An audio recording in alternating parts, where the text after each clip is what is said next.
This is CBC Winnipeg News.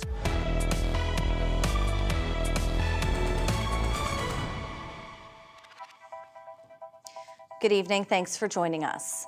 It was a space that not only gave people a soft spot to land at night, but made sure they were fed and safe.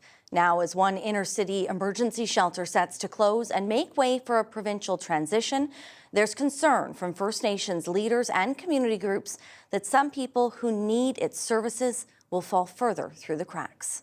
CBC's Gavin Axelrod reports.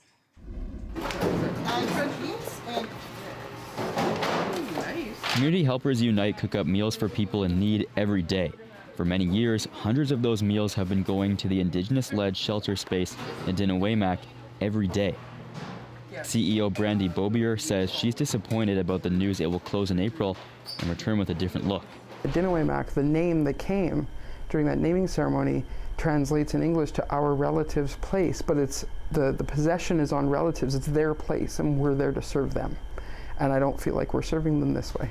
Bobier says Community Helpers Unite worked hard to give people nutritious food that also connected them to their culture.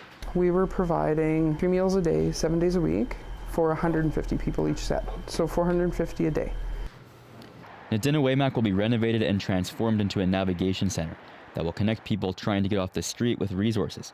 Its overnight space closes April 1st.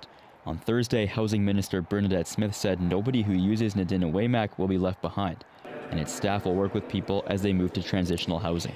We're not losing shelter spaces. We are taking 193 folks and actually providing housing for them. Assembly of Manitoba Chiefs Grand Chief Kyra Wilson expressed frustration Friday. She says First Nations leaders weren't meaningfully consulted ahead of the changes. Information about the shelter closing, that information wasn't forthcoming to our First Nations leadership, and that itself is very much an issue. Smith said Friday the government will continue to work with its First Nations partners. Their goal is our goal, which is to make sure that, people are housed and that they get the supports and services that they need. Meanwhile, Bobier says the changes are forcing Community Helpers Unite to offer more mobile supports. She says they're determined to feed people no matter where they are. Gavin Axelrod, CBC News, Winnipeg. A university student seriously injured after being attacked last week says she feels overwhelming support from her community. The 18-year-old has been released from hospital and attended a vigil in her honor Friday afternoon at the Brandon University campus near where she was assaulted. Alexis Bucars is still in a wheelchair, and the right side of her head is still healing from her injuries. Police say she and the suspect knew each other. The crowd gathered to show her support and raise awareness for all victims of intimate partner violence. I just feel so supported and loved, and I'm so glad that a lot of people came to this and showed how much love and support I feel. I'm very glad to see that I'm supported. I just feel so loved. The accused was charged with aggravated assault and released. Manitoba jails are overcrowded and chronically short-staffed, creating a melting pot for dangerous situations to rise. That's the latest message from those who work inside. And the union representing those corrections officers says if the situation doesn't change, it's only a matter of time before someone gets hurt. CBC's Mike Arsenault reports. Overcrowded jails, short-staffed facilities, and employee burnout. That's the feedback MGEU is getting from their members who work in corrections. MGEU President Kyle Ross says the populations in Manitoba correction facilities has grown over the last 5 years, but staffing numbers have remained the same. When there aren't enough staff to do the work, the impact is significant. Members describe chronic and cumulative burnout, always being in survival mode, and it impacts the ability to manage inmates. Stats from the province show the average population of adults in custody jumped 45% from the first half of 2022 to the first half of 2025. And as you put more people in there, you know what it's like being in a tight space with your family even. Think about this with people you don't even know you're incarcerated, so the temperature rises. And then you have these issues that boil over because there's not enough space for people to have their own bit of space in their own room, right? MGEU wants the province to address inmate and correction officer levels and give a clear timeline of when improvements will be implemented. Justice Minister Matt Wiebe says his government is doing everything they can to recruit additional corrections officers and have made significant progress since being elected in 2023. We've hired 150 corrections workers, and we've offered a now $2,800 stipend for the training component of getting ready to be a correctional officer. Wiebe says the province lost some jail space when the previous government closed the Dauphin Jail and the Agassiz Youth Centre. So we're building that capacity back, and that means that we're rebuilding the Dauphin Centre for Justice, and we're building out capacity at our existing facilities, like in Milner Ridge, where we now have more therapeutic capacity. Wiebe says low crime rates should take some pressure off the system as well. MGEU hopes more immediate solutions will be part of next week's provincial budget. Mike Arsenault, CBC News, Winnipeg.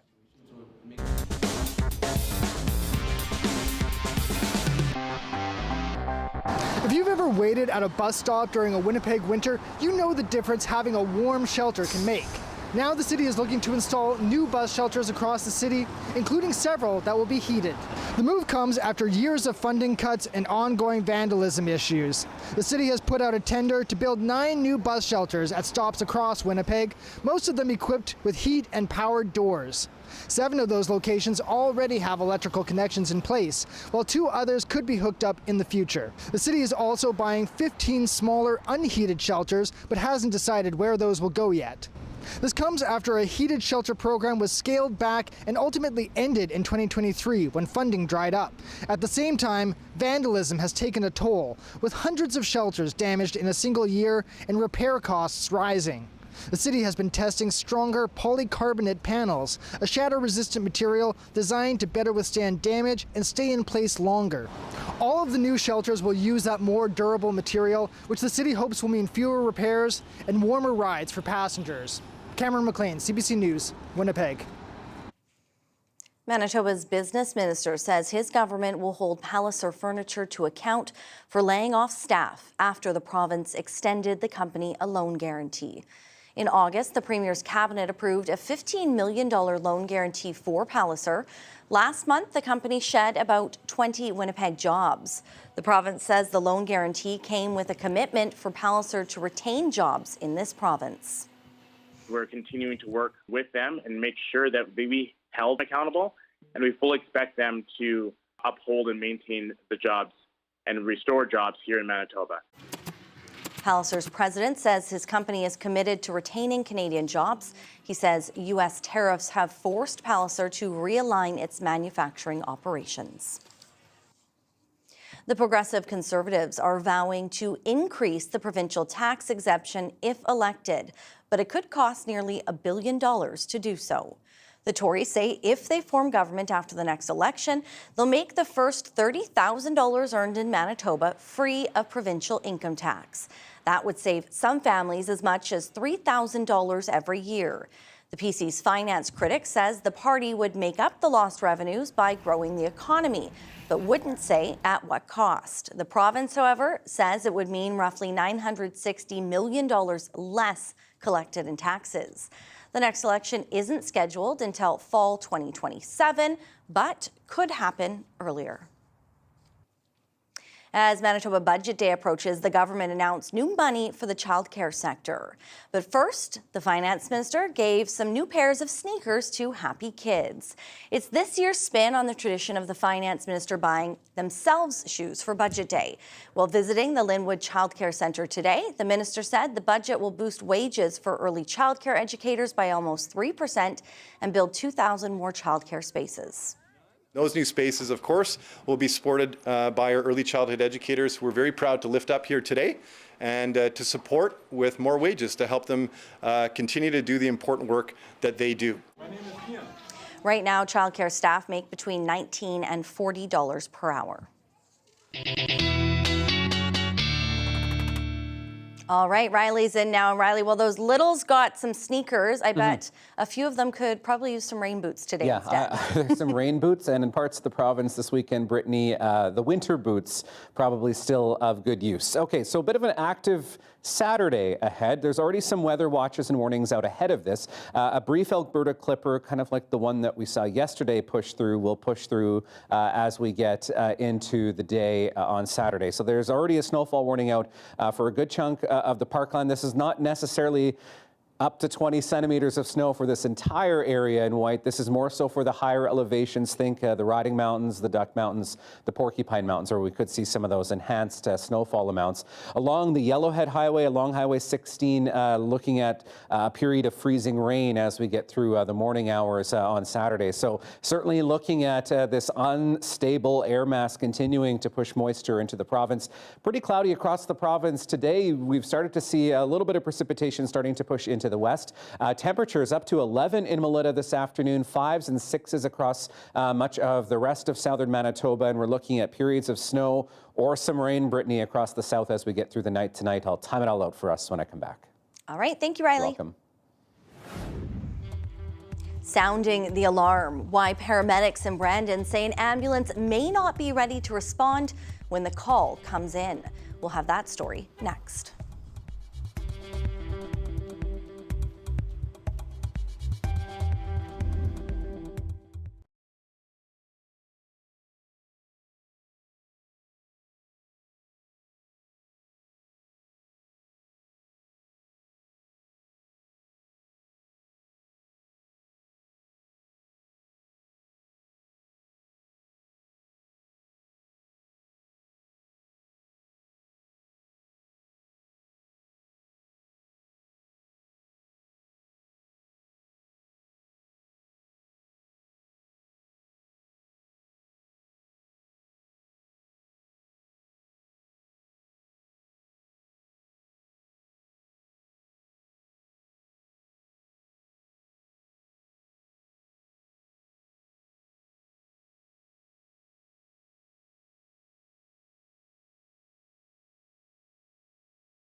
When minutes matter, what happens when there's no ambulance available?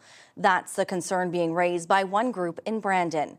The local firefighter-paramedic union is sounding the alarm. It says an agreement to use city ambulances for patient transfers means there may not be an ambulance when needed. CBC's Chelsea Kemp reports. The next call for an ambulance in Brandon may see help coming from outside the city. That warning comes from the city's firefighter paramedics union. Union President Gage Wood says ambulance now have to do long-distance interfacility transfers. He says that means city ambulances drive patients to hospitals in Winnipeg, while rural communities like Rivers, Souris, and Verdun ambulances respond to local 911 calls. This change means that we might not have an ambulance for the firefighters, let alone if there's a victim. Wood says since the directive went into effect Monday, firefighter paramedics had 4 ambulance trips transferring patients to Winnipeg. That means at times there's only one available in the city of 54,000. Local residents say it's concerning.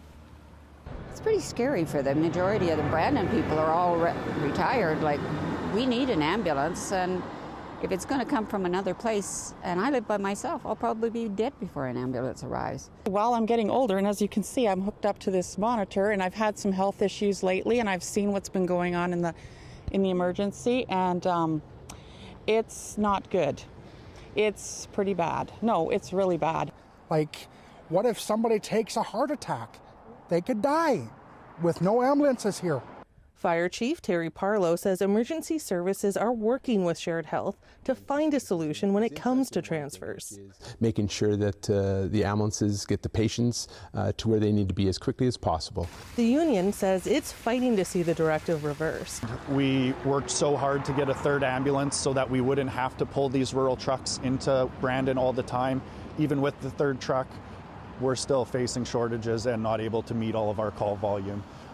In a statement to CBC, Shared Health says patient transfers is part of an ongoing agreement with Brandon Fire and Emergency Services and isn't a change in policy. And that in the event of a patient transfer, ambulances in nearby communities are relocated for local emergency calls. It wants to make it clear to Brandon and area residents they will always have ambulance service. Chelsea Kemp, CBC News, Brandon. The trend is high and climbing. Manitoba has the highest number of measles cases in Canada. This while organizers of Brandon's Royal Manitoba Winter Fair are preparing to host thousands at the end of the month. CBC's Michelle McDougall reports. It's not normal. Things aren't even close to like a normal level in terms of the number of cases of measles that we're seeing. Dr. Devinder Singh, medical officer of health for the province's immunization program, says he's never seen this many cases of measles and is concerned because tens of thousands of people will soon flood into the Keystone Centre for the Royal Manitoba Winter Fair, creating another potential spike in the highly contagious disease. We've had up to March 7th, 680 cases. For the 25 years before that, we had 18. So like that's how different things are now compared to what we normally see or expect to see. Manitoba measles cases have been high for about a year, beginning with the first exposure sites in Winkler. But the real spike happened in January after Manitoba Ag Days, held at Brandon's Keystone Centre in mid-January, gave birth to more than 30 cases. And in less than 2 weeks, it's the Winter Fair in the same venue, expecting up to 40,000 people over 6 days. We're really excited about the Royal Manitoba Winter Fair. Brandon Mayor Jeff Fawcett at a recent high school job fair showing people he's comfortable in crowds. Locally, we know we're going to be good. For others, just think about it. Be conscious, know where you're coming to, follow Manitoba public health guidelines, and we'll be fine just like we had been for generations prior. At one point, measles was basically eradicated in Canada, but because of the latest sharp and sustained increase in cases, has lost its elimination status. And it's sad that we are at the point where we've lost that because people are choosing not to immunize themselves. The vast majority of measles cases in Manitoba, almost 84%, have been in people who aren't vaccinated. As for Mayor Fawcett, he says he'll be at the Winter Fair every day and hopes visitors from across the province will be responsible. Michelle McDougall, CBC News, Brandon. Safety officers are now on the clock at Northern Manitoba's largest hospital, but it's not enough to get the nurses union to lift Thompson Hospital off the grey list. Thompson General now has 5 full-time institutional security officers on staff. It comes after the province promised to hire more security in last fall's throne speech. The MNU grey-listed the facility late last year after violent incidents. It called for several changes, saying it was an unsafe place to work. The union says ISOs will help, but more issues need to be addressed.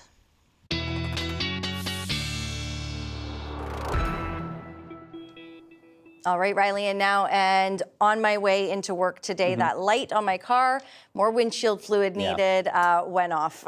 Pick up 2. Yes, Pick up it's going to be messy. Oh, no, we're looking at a very messy, at least first half of the weekend, Brittany, across the southern half of the province. Northern Manitoba into some cooler air, but it's what's coming overnight into Saturday morning that's got my attention here. Let's start with a look at satellite and radar, and you can start to see that developing over parts of central Alberta. This is another quick Alberta clipper following the jet stream, picking up some of that moisture from that atmospheric river event that I've been talking about all week over British Columbia. You can see the cloud cover along the jet stream. It's picking up some of that moisture as it crosses the Rockies, developing into an area of low pressure. So we are looking at another area of precipitation of all varieties really moving across the province as we head into the early part of Saturday. So you can see that low developing to the west, the warm front out ahead of this as this pushes into the province overnight tonight.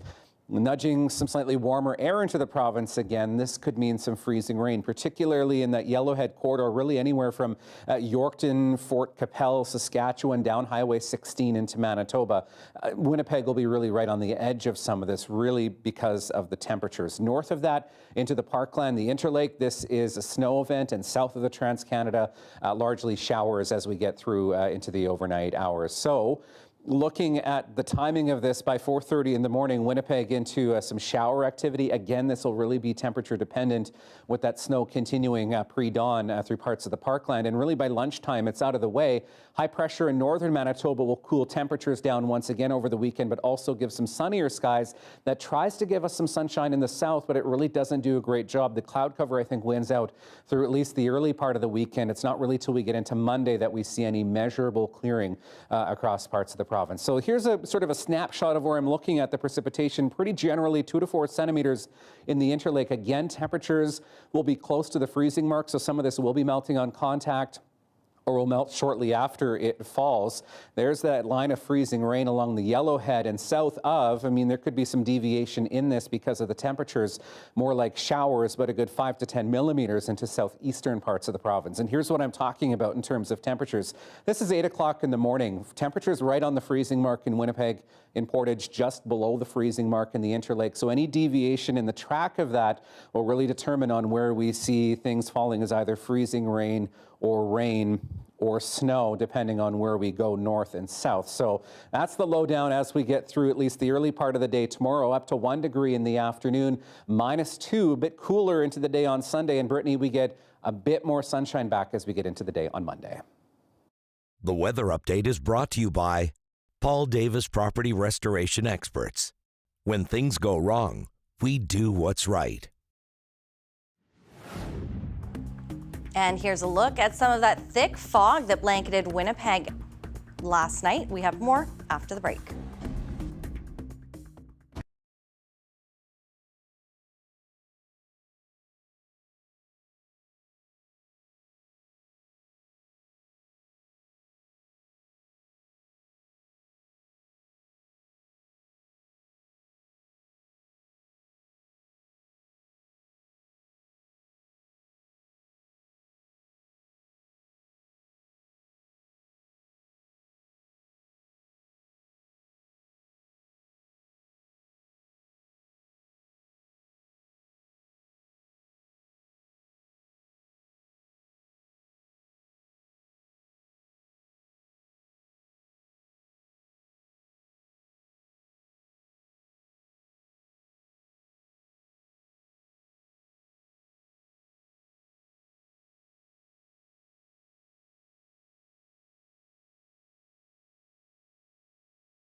Iran is now threatening to attack civilian targets worldwide as it continues to launch missiles at Israel and neighbors in the Gulf.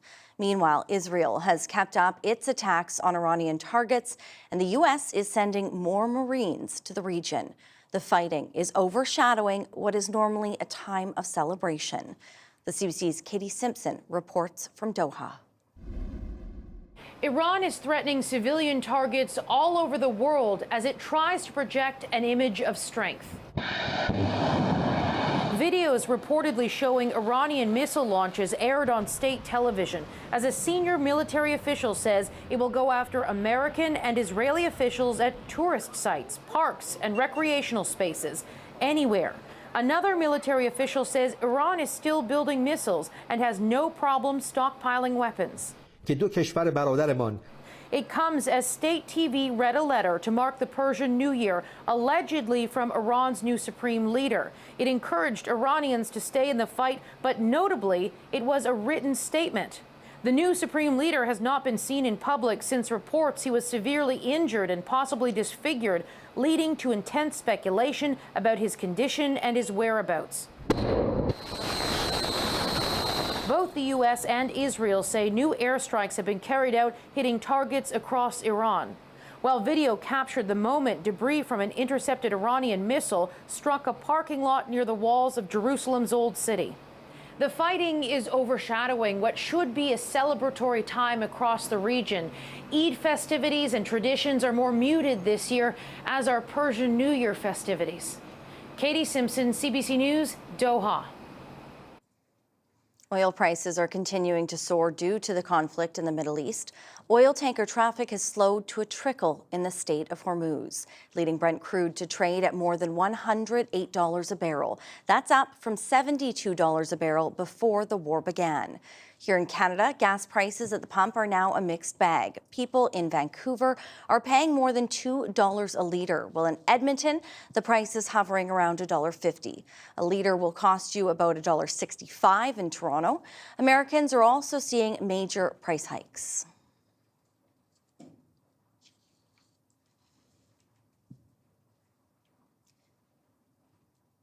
Cuba's vice foreign minister has declared that neither the country's political system nor its president's term in office are negotiable. Cuba has confirmed talks surrounding Washington's oil blockade, a move that led to $8 million in Canadian aid for Cuba last month. With a look at the blockade's impact, the CBC's Jorge Barrera reports from Havana. This place used to bustle with tourists lining up just to get a ride in some of these beautiful old classic cars through the heart of historic Havana. But the taxi drivers who drive these vehicles told me that the tourists just aren't here, that the tourism as a whole has completely collapsed because of the now 3-month-old oil embargo imposed by U.S. President Donald Trump that has had a devastating effect on life here in Cuba. It has affected everything from the price of food, where we went to a market today and we're told that everything from rice to cooking oil to onions, that price has all skyrocketed, making life that much more difficult in a country that was already struggling. Now, these taxi drivers here were allotted several hundred liters a day to drive tourists around. Now, they're only getting 20 liters a day. And most of the people who are driving around are getting gasoline on the black market, where gas before the oil embargo went for about $1.30 a liter. Now it goes for up to $10 a liter. And on top of that, you have these rolling blackouts where there's basically electricity rationing. We're told that depending on the neighborhood, people get only 2 hours of electricity a day. And when they get the power, that's when they have to cook. And they can't store meats. They can't store the chicken. They have to buy on that day what they are going to eat because they can't rely on electricity to keep their fridges going. But despite everything that the people we spoke to are facing, they say, we've lived through hardship before and we will continue to adapt. But when you ask, what do you think the future holds? They say, we really don't know. We're focused on just getting through the day. Jorge Barrera, CBC News, Havana, Cuba. For years, Canadians have been paying exorbitant prices for tickets sold by resellers. Ontario Premier Doug Ford says he'll put an end to that practice in his province. His government wants to make it illegal for live event tickets to be resold for more than their original cost. Thomas Stagg reports.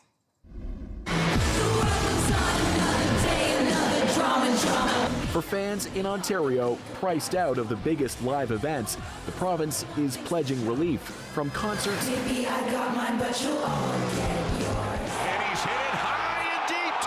to sports. The government is moving to cap the cost of resale tickets. It happened to me with the World Series. Yeah, I tried to grab some tickets for that, but within like 5 minutes they were already like thousands of dollars. Yeah, I'd like some lease tickets actually. If they're having to be resold at the original price, maybe I'll get to go to a game. In its budget next week, the Progressive Conservative government says it will ban the reselling of tickets above the original cost, the strictest such rules in Canada, just as Toronto gets set to host FIFA World Cup games this summer. For one Team Canada match, we found resale tickets on StubHub going for $125,000 and none under $2,000. And what we've done is we've leveled the playing field and said no more price gouging, everybody gets access. It's a reversal for the government of Doug Ford, which in 2019 scrapped a law capping resale prices at 50%, but then blasted Ticketmaster during the Blue Jays playoff run last fall. When you have one player in the market that controls the tickets, that's not right.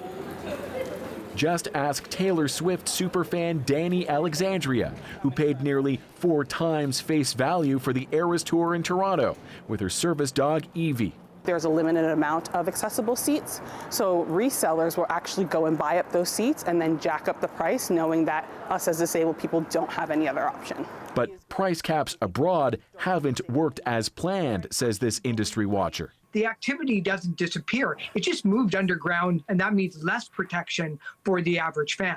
The parent company of Ticketmaster says it supports the proposal, though its competitor StubHub insists capping resale prices will push more fans toward unregulated platforms and scams.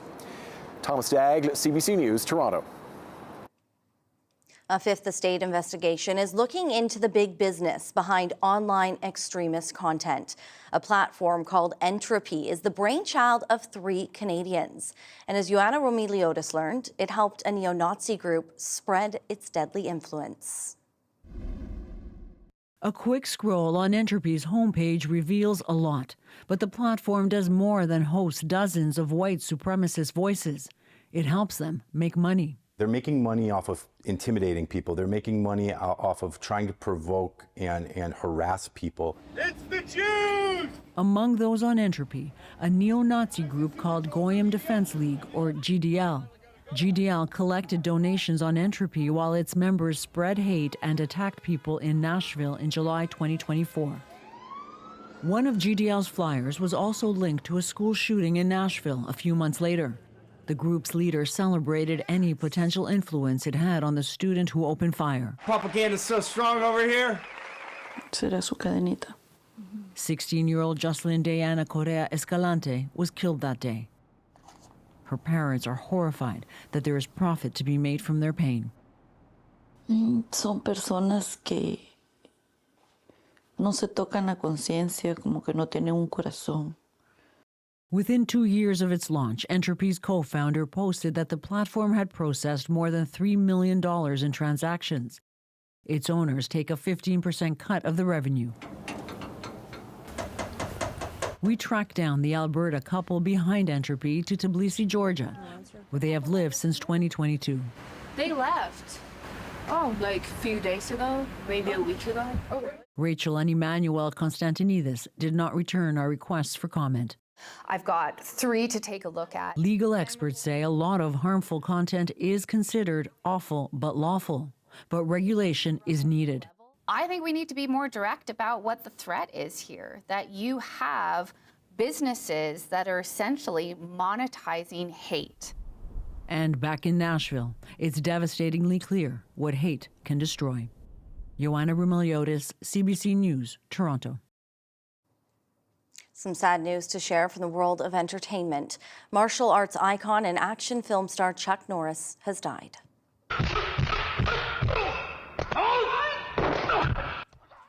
Norris rose to fame after starring alongside Bruce Lee in The Way of the Dragon. The martial artist turned actor made dozens of movies and eventually became TV's crime-fighting lawman in Walker, Texas Ranger. Norris's family says he died suddenly Thursday. Chuck Norris was 86. CBC's Jim Agapito spoke with members of Winnipeg's martial arts community to hear what Norris meant to them. Like the first movie that I seen was Way of the Dragon with Bruce Lee. My dad made me rewatch like how Bruce Lee kicked, how Chuck Norris punched. So constantly on rewind, repeat, and I was just doing it in the living room. I remember like the playground debates, Chuck Norris versus Bruce Lee, who would win? I think he's had a huge influence on today's action stars. He was your quintessential stoic tough guy. The martial artist that he was, the great actor that he was, the stuntman that he was.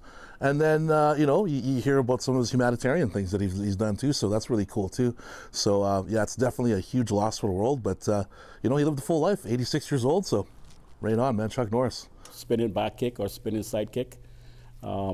I trained that kick forever, ever. I'm 73 years old and I could still do it effectively, and that's how long I've been training. So for him, thanks, Chuck. I'm still watching you, man. She's got an eye for art and is using it to cash in. Coming up after the break, we'll introduce you to the 7-year-old with a side hustle. Stay with us.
Alex Malcolm Creed is a 7-year-old with a side hustle. When she's not in class as a grade 2 student, she's hard at work creating commissioned portraits of beloved cats and dogs for friends, family, and strangers.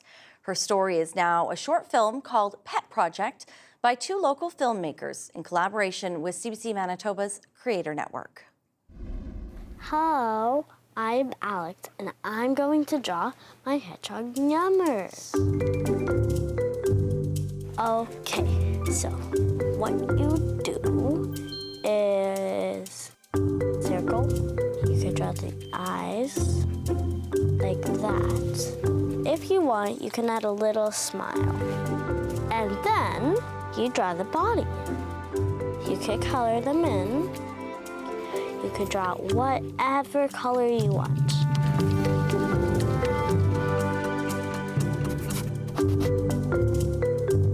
Am I starting yet? Yeah, go for it. A unicorn lion was the first time that I started helping a kid. My mom was making a picture for her. I found out that that little girl was in the hospital needing some help. So I decided that if she needs help, why shouldn't she get help? So I drew that picture and I was like, can I give this to the girl? And so we gave it to the girl and she really liked it.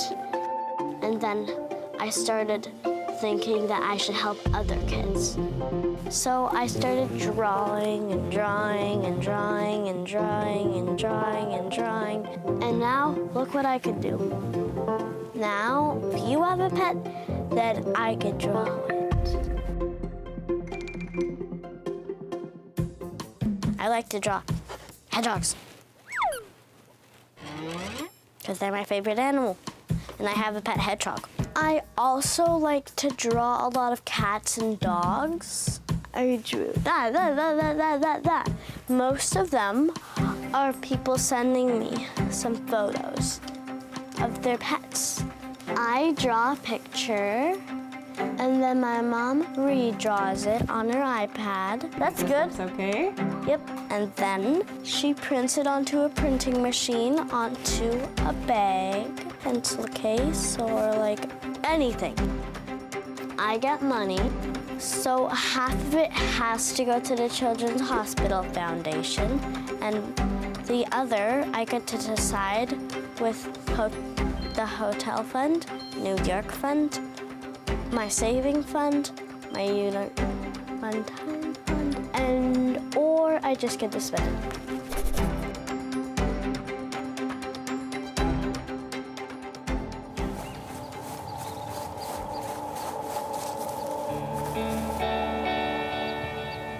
So we don't know why it's happening. It might have something to do with his heart. It's pretty sad. At least I get to raise money for him now. Will you miss him when he goes to the hospital? Yes, of course I do. Yeah? How much? This much. Bigger. It has to be bigger. Are you gonna draw for him? That would be a good idea, actually. Art can turn from a little thing to a big thing, to helping people who need help. Oh, hello. You get to help other people live longer lives, and then you make other people happier for them. I hope people to start doing it too, and to start making pictures, and then you could give it to the Children's Hospital or somewhere that someone needs help. My favorite thing about art is you can do anything you want with it. Anything's possible. But my favorite part is I get to do it with my own mom.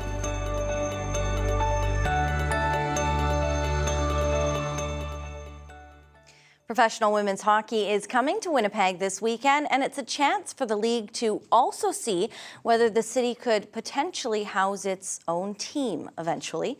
Montreal and Ottawa will battle it out at Canada Life Centre Sunday. It's part of the PWHL Takeover Tour that brings regular season games to cities without teams. It gives more fans a chance to see the action live. The PWHL began in 2024 with 6 teams and is now expanded to 8.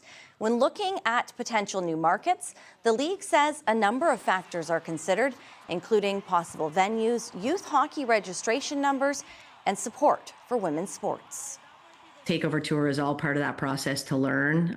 Every time we have a game, we get to learn a lot about a market. And so certainly Winnipeg is one that has been successful, to date, and looking forward to a really great game there as well. Sunday's game is sold out. The weather update is brought to you by Paul Davis Property Restoration Experts. When things go wrong, we do what's right.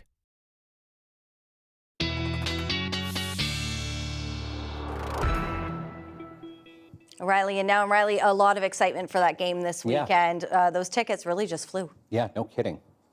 And it will certainly feel more like hockey weather at times, yes. Particularly north of the city where we're looking at some snow this weekend. Perhaps a great weekend for the catnap. Okay. We're looking at a dreary one. That's where I'm going with Feline Friday. And we have a whole clouder of them tonight, 4, all from the same family. Al, thank you for sending all of your cats in. Shayla May, Lady Ariel, as well as Maddox and Socks. Please keep sending yours to talkback at cbc.ca. And I'm sure these ones in particular are probably quite the handful. So we are looking at that rain-snow mix pushing into the province as we get into the morning tomorrow. Again, things will really be temperature dependent where exactly and what exactly you see falling, but generally speaking, and I'll show you in your regional forecast in just a moment here, snow north of the city, mixed precipitation along the Yellowhead, and looking at the potential where we do see some of that freezing rain along the Yellowhead for some slippery driving conditions with temperatures really just around the freezing mark. The winds pick up a bit as well, so we're looking at things remaining a bit on the breezy side. Big picture, you can really see where the jet stream marks across the central prairies right now. 10 degrees in Regina, 20 in Bismarck, just 5 in Winnipeg this afternoon. Kansas City at 32 degrees this afternoon. So some real warmth into parts of the southern states, thanks to high pressure that's parked over the U.S. Southwest. So that's what's impacting our weather and pushing some of that instability along the jet stream as it cuts through the province. So there's that risk of freezing rain overnight tonight into the pre-dawn hours through western parts of the province. Again, more of a snow event into the parkland, -4s through Dauphin, Roblin, Swan River. In northern Manitoba, chance of flurries. The Pas-Océan really on the northern edge of some of the snowfall, so more like flurries overnight.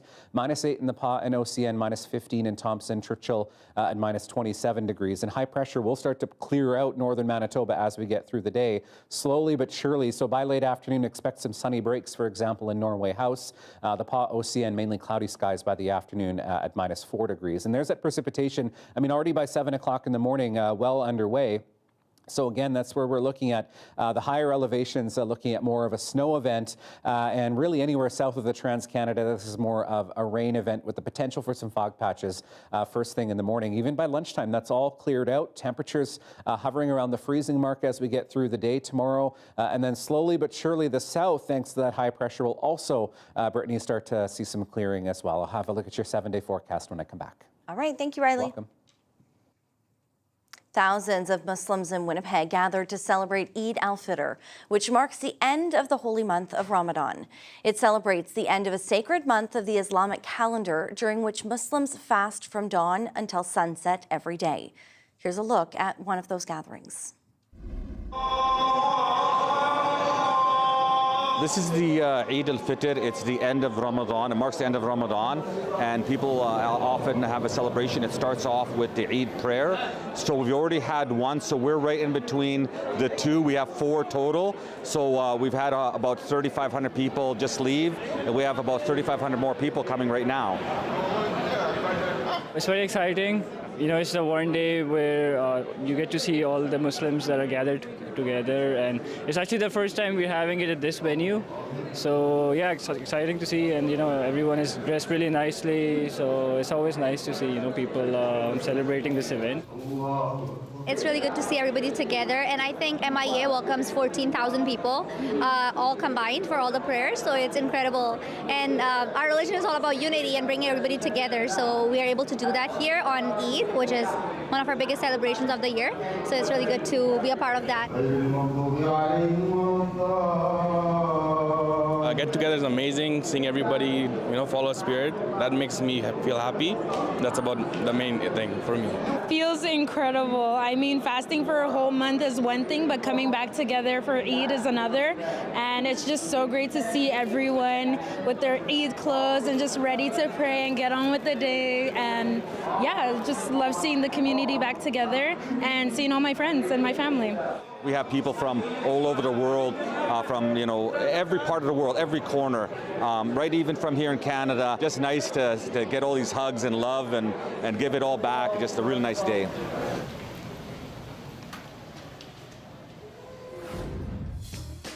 Still ahead, he's known as Dan the Music Man, making something from nothing. We'll meet him in our Daily Lift. Stay with us.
Okay, well, it might be Feline Friday. This one is for all the pooches. If your dog is an all-star, it's time the city knows all about it. Rainbow Stage is holding auditions to find the perfect four-legged performers for the upcoming production of Legally Blonde the musical.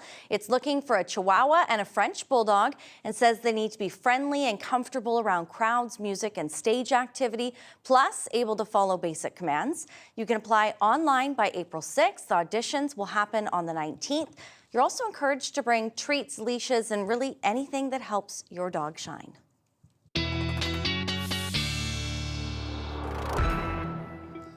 All right, let's have a look at your 7-day forecast as we head into the weekend. So expect a bit of a messy start to the day on Saturday. By the time we get to the afternoon, more like a mainly cloudy sky, a few scattered showers possible.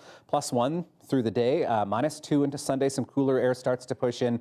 +2 on the way for Monday. We get back into a mix of sun and clouds. Then I'm watching another system developing, another clipper that'll push across the prairies. Right now, it's looking like the later Wednesday into early Thursday time frame, which could bring some snow pretty generally across most of the province. I'll keep my eye on that. There's still a bit of uncertainty as we get into the middle of next week here, but we'll keep our eye on it with some cooler temperatures next week. Well, as the old saying goes, one's man's trash is another man's treasure, and that is especially true of one BC man. The 91-year-old has spent decades turning junk into playable musical instruments. Here's your Daily Lift.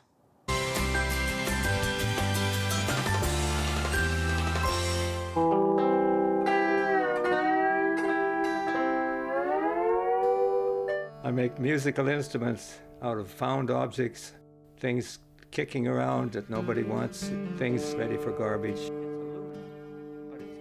This is a hard hat that my granddaughter used. And this is a well-used skateboard. It keeps me alive. I'm 91 now, but I still like going out and going to work. The 9 beer can blues.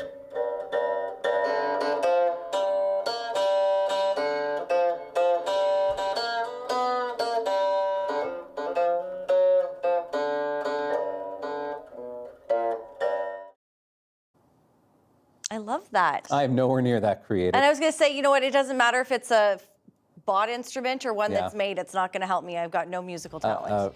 Banjo out of a hard hat. Love it. That's something. Right? Good on him. We love to see it. Have a wonderful weekend. See ya. See you back here Monday.